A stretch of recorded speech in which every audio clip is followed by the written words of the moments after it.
കർത്താവിൻ്റെ ഓരോ പ്രവൃത്തികളിലും വ്യത്യസ്തമായ കാരണങ്ങളുണ്ട് എന്നും ആ കാരണങ്ങൾക്ക് വ്യത്യസ്തമായ ഇടപെടലുണ്ട് എന്നുമാണ് ഇന്നത്തെ സുവിശേഷം നമ്മളെ ഓർമ്മിപ്പിക്കുന്നത്. ഇന്നത്തെ സുവിശേഷത്തിൽ 2 അന്ധന്മാർ യേശുവിനോട് അപേക്ഷിക്കുകയാണ്. അവർക്ക് കാഴ്ച വേണം. കരഞ്ഞുകൊണ്ട് അവർ യേശുവിൻ്റെ പിന്നാലെ പോയി എന്നാണ് വചനം പറയുന്നത്. എന്നിട്ടവർ ഒരു ഭവനത്തിൽ പ്രവേശിക്കുന്നു.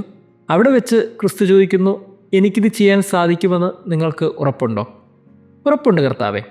ഈ ഉറപ്പിൻ്റെ ബലത്തിൽ അവരുടെ കണ്ണുകൾ അവൻ സ്പർശിക്കുന്നു. അവർക്ക് കാഴ്ച ലഭിക്കുന്നു. സുവിശേഷം അവസാനിക്കുന്നിടത്ത് ക്രിസ്തു അവർക്ക് നൽകുന്നൊരു താക്കീതുണ്ട്. യേശുവരോട് പറയുന്നത് ഇങ്ങനെയാണ്: ഇത് ആരോടും നിങ്ങൾ അറിയിക്കാനിടയാകരുത്, ആരോടും നിങ്ങൾ പറയരുത്.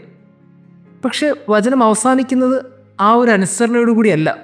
എന്നാൽ അവർ പോയി അവൻ്റെ കീർത്തി നാടെങ്ങും പരത്തി എന്ന് പറഞ്ഞുകൊണ്ടാണ് വചനം അവസാനിക്കുന്നത്. ഇത്രയേറെ ഔദാര്യം കാണിച്ച ഒരു ക്രിസ്തുവിൻ്റെ മുമ്പിൽ, ഇത്രയേറെ സ്നേഹത്തിൻ്റെ ഒരു അത്ഭുതം കാണിച്ച ക്രിസ്തുവിന് മുമ്പിൽ അവൻ ആവശ്യപ്പെട്ട ഒരേ ഒരു കാര്യം ഇതാരും അറിയരുതെന്നതാണ്. ഇതനുസരിക്കാതെ എന്തുകൊണ്ട് ഇവർ എല്ലാവരുടെ അടുത്തും പറഞ്ഞു നടന്നു? ഈ അനുസരണക്കേടിൻ്റെ കാരണം എന്താണ്? അങ്ങനെയല്ലെങ്കിൽ ക്രിസ്തു എന്തുകൊണ്ട് ഇങ്ങനെ ഈ കാര്യം ആരോടും പറയരുത് എന്ന് ആവശ്യപ്പെട്ടു? പ്രിയമുള്ളവരെ, ക്രിസ്തു സുവിശേഷം ചെയ്യുന്ന അത്ഭുതങ്ങളിൽ ഇത് ആദ്യത്തെ അത്ഭുതമൊന്നുമല്ല. ഒത്തിരിയേറെ അത്ഭുതങ്ങൾ ഇതിനു മുമ്പും അവൻ ചെയ്തിട്ടുണ്ട്. പക്ഷേ ചിലയിടങ്ങളിൽ മാത്രം അവൻ പറയും, ഇതാരും അറിയരുത്. അങ്ങനെ പറയാനുള്ള കാരണം എന്താണ്? അതാണ് ദൈവത്തിൻ്റെ ഇടപെടൽ. ദൈവം ഓരോ മനുഷ്യരിലും ഇടപെടുന്നത് വളരെ വ്യത്യസ്തമായിട്ടാണ്. ചില അടയാളങ്ങളും അത്ഭുതങ്ങളും ലോകമെമ്പാടും അറിയാൻ വേണ്ടിയാണ്. ചില അടയാളങ്ങളും അത്ഭുതങ്ങളും വ്യക്തികളുടെ മാനസാന്തരത്തിന് വേണ്ടിയാണ്. ചില അടയാളങ്ങളൊക്കെ ലോകമെമ്പാടും അറിയണമെന്നത് അത് ലോകത്തിൻ്റെ മുഴുവൻ മാനസാന്തരമായിരിക്കും. അത് ലോകത്തിൻ്റെ മുഴുവൻ വിശ്വാസ സാക്ഷ്യത്തിന് വേണ്ടിയായിരിക്കും. അതിനുദാഹരണമാണ് ഫാത്തിമയിൽ പരിശുദ്ധാമ്മ പ്രത്യക്ഷപ്പെട്ടത്. ഒരു പ്രകടമായ അത്ഭുതമായിരുന്നു, എല്ലാവരും അറിയണം. അതേപോലെ തന്നെ ലൂർദിൽ പരിശുദ്ധാമ്മ പ്രത്യക്ഷപ്പെട്ടത് എല്ലാവരും അറിയണം. ഇങ്ങനെ ഒത്തിരിയേറെ ലോകമറിയപ്പെട്ട ദിവ്യകാരുണ്യ അത്ഭുതങ്ങളുണ്ട്. ലോകമറിയപ്പെടേണ്ട പരിശുദ്ധാമ്മയുടെ പ്രത്യക്ഷപ്പെടലുണ്ട്. ഇങ്ങനെ ലോകമറിയപ്പെടേണ്ട ചില അത്ഭുതങ്ങളും അടയാളങ്ങളുമുണ്ട്. അത് സഭ കാലാന്തരത്തിൽ അത്ഭുതമായി ഒരു ഓർമ്മപ്പെടുത്തലായി എല്ലാ കാലത്തും ഒരു വണക്കമായൊക്കെ ഓർമ്മിപ്പിക്കും. പക്ഷേ ചില അത്ഭുതങ്ങളൊക്കെ വ്യക്തികൾക്കാണ്, വ്യക്തികളുടെ മാനസാന്തരത്തിനും വ്യക്തികളുടെ വിശ്വാസ വളർച്ചയ്ക്കും വേണ്ടിയാണ്. ക്രിസ്തു ഇവിടെ നടത്തിയ അത്ഭുതം ഒരു നാടിൻ്റെയോ ഒരു സമൂഹത്തിൻ്റെയോ വിശ്വാസത്തിനെയോ അവരുടെ മാനസാന്തരത്തിന് വേണ്ടിയോ അവർക്ക് ദൈവത്തോടുള്ള അടുപ്പത്തിന് വേണ്ടിയോ അല്ല, മറിച്ച് ഈ വ്യക്തികളുടെ മാനസാന്തരത്തിനും വ്യക്തികളുടെ ഇടപെടലിനും വ്യക്തികളുടെ വിശ്വാസത്തിനും വേണ്ടിയാണ്. ഇതാണ് ഈ 2 ഇടപെടലിൻ്റെ വ്യത്യാസം. പ്രിയമുള്ളവർ, ചില അവസരങ്ങളിൽ ക്രിസ്തുനാഥൻ നമ്മുടെയൊക്കെ ജീവിതത്തിൽ ഇടപെടും. ആ ഇടപെടൽ നമ്മുടെയൊക്കെ വ്യക്തിപരമായ ഇടപെടലാണ്. എല്ലാം ലോകത്തിന് അറിയപ്പെടേണ്ടതല്ല, എല്ലാം മറ്റുള്ളവർ അറിഞ്ഞിരിക്കേണ്ടതല്ല. നമ്മുടെയൊക്കെ ജീവിതത്തിൽ കർത്താവ് ഇങ്ങനെ കൈവെള്ളയിൽ വെച്ച് നമ്മളെ സൂക്ഷിക്കുന്ന ചില അനുഭവങ്ങൾ ഉണ്ടായിട്ടില്ലേ? കർത്താവ് നമ്മുടെയൊക്കെ ഉള്ളിൽ വളരെ കൃത്യമായി ഇടപെട്ട് നമ്മളെ സംരക്ഷിച്ചതായും നമ്മളെ കാത്തു പരിപാലിക്കുന്നതായൊക്കെ നമുക്ക് തോന്നിയിട്ടില്ലേ? അതിന് കാരണം എന്താണ്?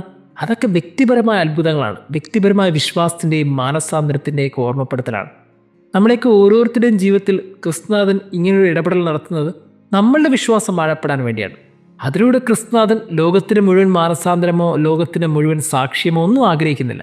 നമ്മളുടെ സാക്ഷ്യവും നമ്മുടെ മാനസാന്തരവും നമ്മുടെ വിശ്വാസവുമാണ്. ഇന്ന് ഈ ഭൂമിക്ക് ആവശ്യം വ്യക്തികളുടെ മാനസാന്തരമാണ്. അതാണ് ഈ ആഗമനകാലം മുന്നോട്ട് വയ്ക്കുന്നത്. നമ്മളുടെ പ്രാർത്ഥന, നമ്മളുടെ വിശ്വാസത്തിൻ്റെ ആഴം, നമ്മളുടെ മാനസാന്തരം, അത് ഉണ്ണിയായ യേശുവിലേക്ക് നമ്മളെ കുറച്ചും കൂടി അടുപ്പിക്കും. പ്രിയമുള്ളവരെ, അന്ധർക്ക് കാഴ്ചയില്ലായിരുന്നു. പക്ഷേ ക്രിസ്തു ഇടപെടുമ്പോൾ അവർക്ക് കാഴ്ച ലഭിക്കുന്നു. അവർക്ക് കുറച്ചും കൂടി തെളിച്ചം കിട്ടി, വെളിച്ചം കിട്ടി. നമ്മുടെയൊക്കെ ജീവിതത്തിൽ ക്രിസ്തു ഇടപെടുന്നത് വ്യക്തിപരമായിട്ടാണ്. അതുകൊണ്ട് ഓരോ നിമിഷവും ദൈവത്തിൻ്റെ പരിപാലനയിലും അവൻ്റെ അത്ഭുതത്തിലുമാണ് നമ്മൾ ജീവിക്കുന്നതെന്ന് തിരിച്ചറിയുമ്പോൾ നമുക്കും കാഴ്ച കിട്ടും. ആ കാഴ്ച ലോകത്തിന് മുഴുവനും വേണ്ടിയല്ല, ചുറ്റുമുള്ളവർക്കും വേണ്ടിയല്ല, നമുക്ക് വേണ്ടി, നമ്മുടെ വിശ്വാസത്തിന് വേണ്ടി, നമ്മുടെ ദൈവിക അനുഭവത്തിന് വേണ്ടി. ദൈവം നമ്മെ അനുഗ്രഹിക്കട്ടെ.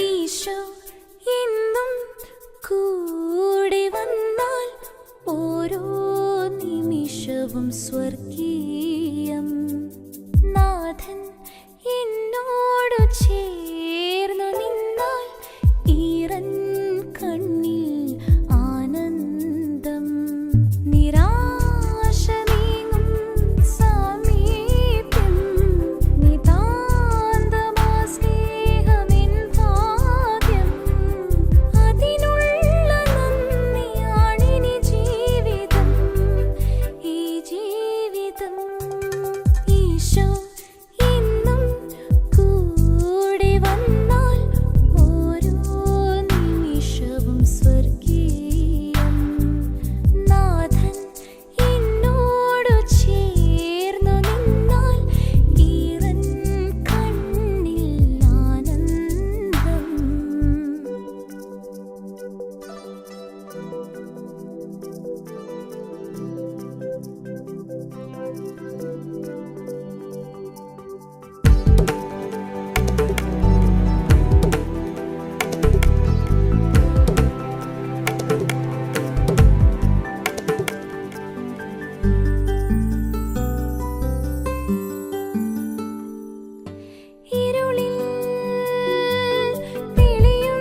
നാഥൻ എന്നോടു ചേർന്നു